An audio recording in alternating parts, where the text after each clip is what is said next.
안녕하세요. 제 아름다운 선물입니다. 오늘 소개해드릴 책은 미국의 단편 작가인 오헨리의 돌고 도는 인생입니다. 그의 작품은 깊이보다는 작품의 구성이 완벽하며 결말이 감동적인 것이 특징입니다. 돌고 도는 인생은 미국의 한 개척 마을에서 벌어진 평범하면서도 아기자기한 이야기를 묘사했습니다. 그럼 작품을 감상하시겠습니다.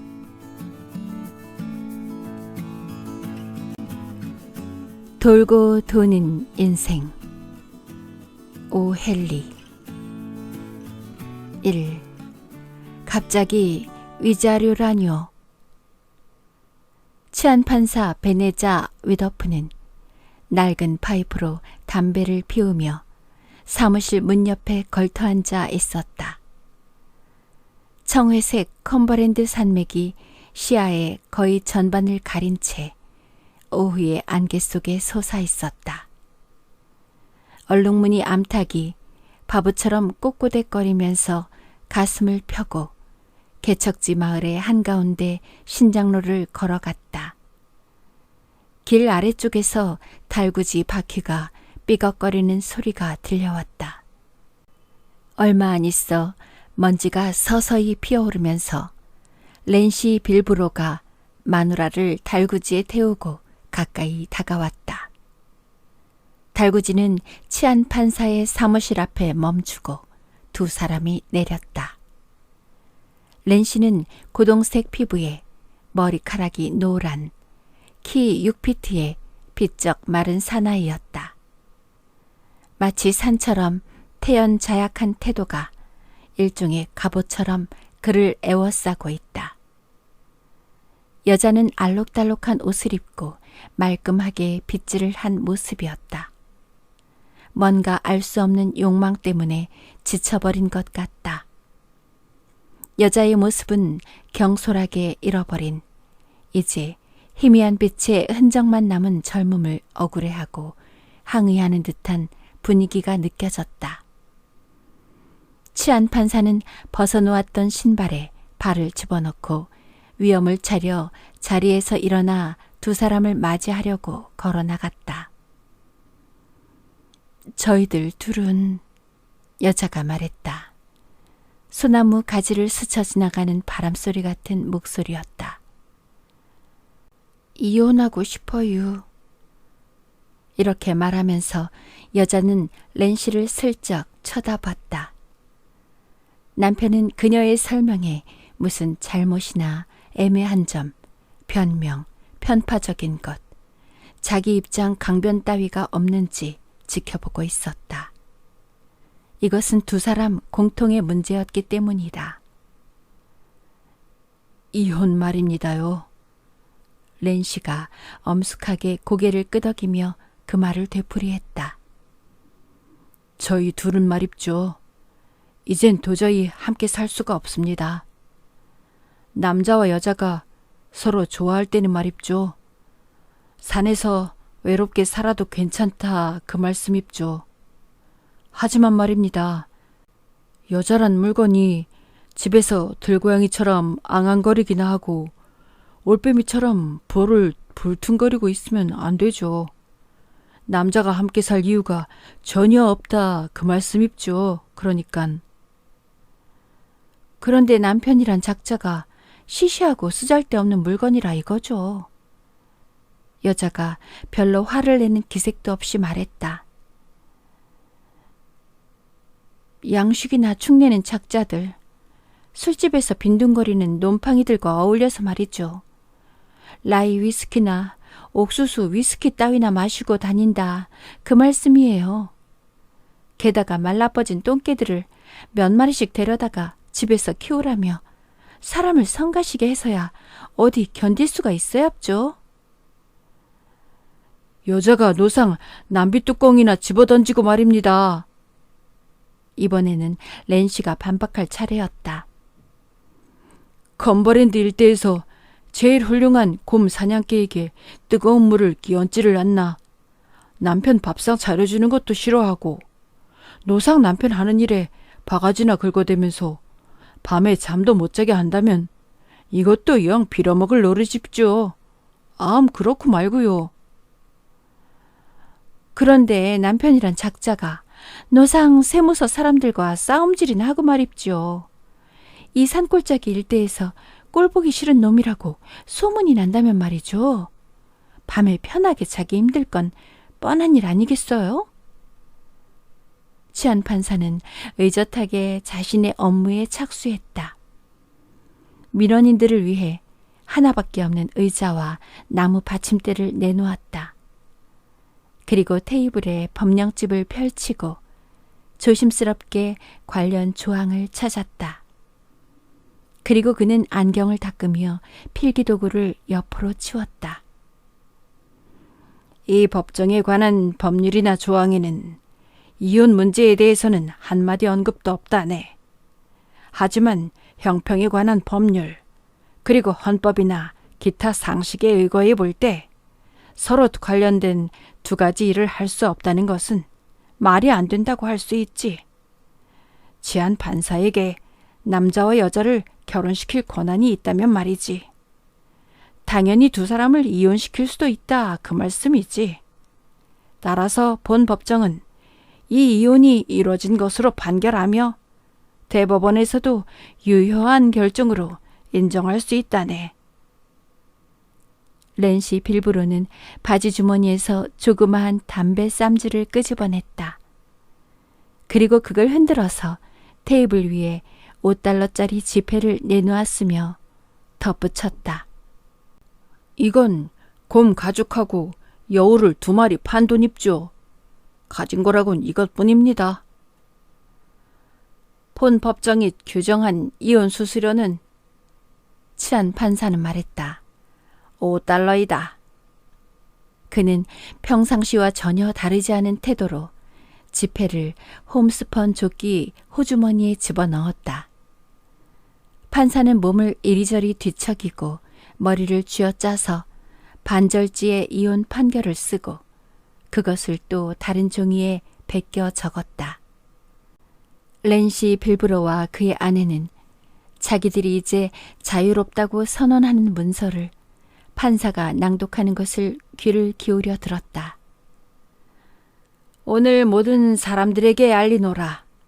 몸과 마음이 모두 정상적인 렌시 빌브로와 그의 아내 아리엘라 빌브로는 오늘 본관 앞에 출두하여 앞으로는 서로 사랑하지도 않으며 존경하지도 않고 복종도 하지 않을 것을 서약하였다.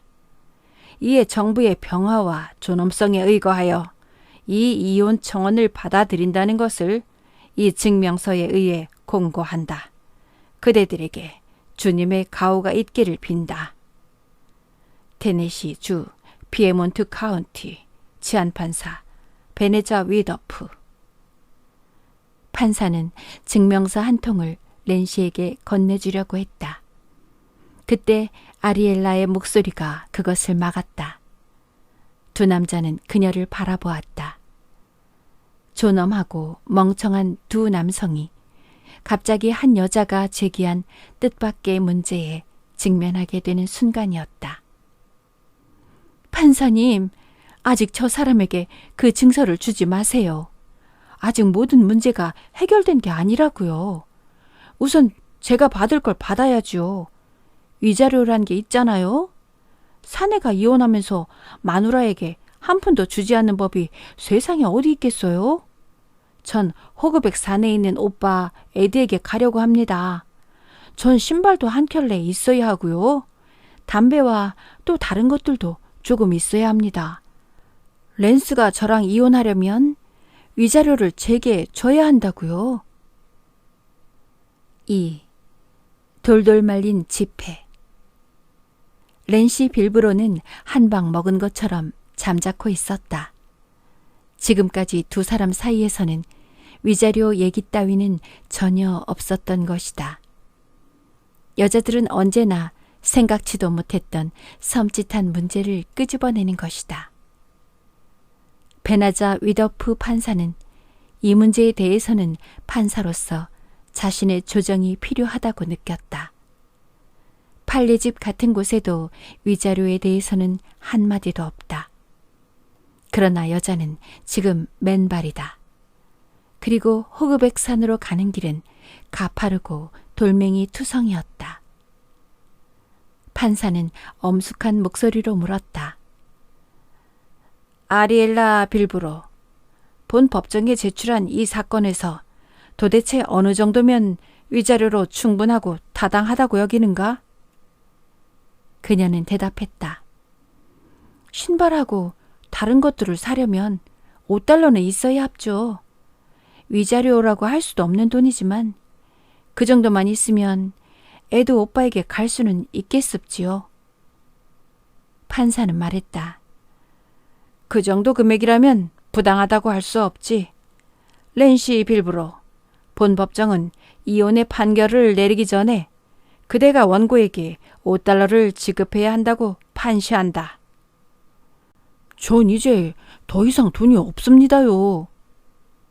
렌시가 괴로운 듯 무거운 한숨을 내쉬며 말했다. 가진 것은 몽땅 판사님께 드렸으니 말입죠. 만일 돈을 내지 않는다면. 판사는 안경 너머로 피고를 정색을 하고 노려보며 말했다. 그건 법정 모독죄라고 할 수 있다. 내일까지 시간을 주시면 말입죠. 남편은 애원했다. 어디선가 돈을 마련할 수 있을지도 모릅니다. 위자료를 줘야 하는 건 생각도 못했지 뭡니까? 베네자 위더프는 말했다. 이 사건은 내일까지 두 사람이 함께 출두하여 본 법정의 명령에 따를 때까지 연기한다. 이혼 판결서는 그 결과를 지켜본 연후에 교부하기로 한다. 그러고 나서 판사는 다시 문 옆에 앉아서 구두끈을 풀기 시작했다. 우리는 지아 아저씨네 집에 가서 자는 게 좋겠어. 렌시가 말했다. 그는 술의 한쪽으로 올라앉고 아리엘라는 그 반대편으로 올라탔다. 그가 줄을 흔들자 작은 손은 길을 빙 돌아 방향을 바꾸었다. 그리고 달구지는 바퀴에서 먼지를 일으키며 서서히 사라져갔다. 치안판사 베네자 위더프는 파이프 담배를 피웠다. 오후 늦음하기 되자 그는 주간 신문을 펼쳐들고 주위가 어두워져 글씨가 잘 보이지 않을 때까지 읽었다. 달이 떠서 저녁 식사 때가 되었다는 것을 알릴 때까지 그는 테이블 위에 촛불을 켜고 신문을 계속 읽었다. 그는 포플러 나무가 자라는 산비탈 근처 통나무 집에 살고 있었다. 그는 저녁 식사를 하러 집으로 가는 도중에 월계수 덤불 근처 어둑어둑한 작은 개울을 건넜다. 검은 사람의 그림자가 월계수 사이에서 걸어 나와 치안 판사의 가슴에 라이플을 겨누었다. 그 사람은 모자를 푹 내려쓰고 얼굴의 대부분을 가리고 있었다. 그 그림자는 말했다. 돈을 내놓으란 말이여. 잔말 말고. 여차직하면 그냥 갈겨버릴 테니께. 나는 딱 $5밖에 없는데. 판사는 더듬대면서 호주머니에서 지폐를 끄집어냈다. 사내가 명령했다. 그걸 똘똘 마르란 말이여. 그리고 그걸 여기 총구멍에다 꽂으란 말이여. 지폐는 아직 새 것이고 빳빳했다. 그래서 비록 손가락이 덜덜 떨리기는 했지만 그걸 돌돌 말아 총구에 집어넣는 것은 그다지 어렵지 않았다. 강도는 말했다. 자, 이제 됐으니까 빨랑 꺼지더라고.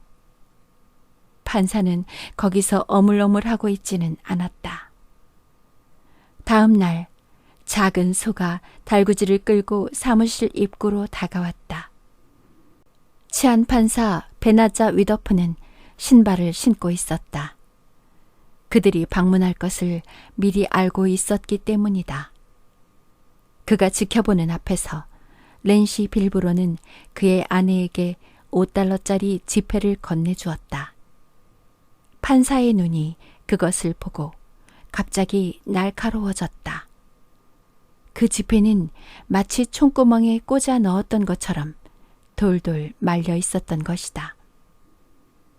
그러나 판사는 그런 말을 입 밖에 꺼내지는 않았다. 다른 지폐가 그렇게 말려 있어서는 안 된다는 법이라도 있는 것은 아니니까 말이다. 판사는 두 사람에게 각각 이혼 판결서를 내주었다. 자신들의 자유를 보증해주는 그 종이를 서서히 접으면서 두 사람은 각자 아무 말 없이 서 있었다. 여자는 아주 조심스럽게 수줍은 눈길을 렌시에게 던졌다. 당신은 이제 달구지를 타고 집으로 돌아가겠지? 그녀는 말했다. 선반이 깡통 속에 빵이 들어있어요. 베이컨은 개가 훔쳐먹지 못하도록 냄비 속에 넣었고요. 밤에 시계 밥 주는 것 잊지 말아요.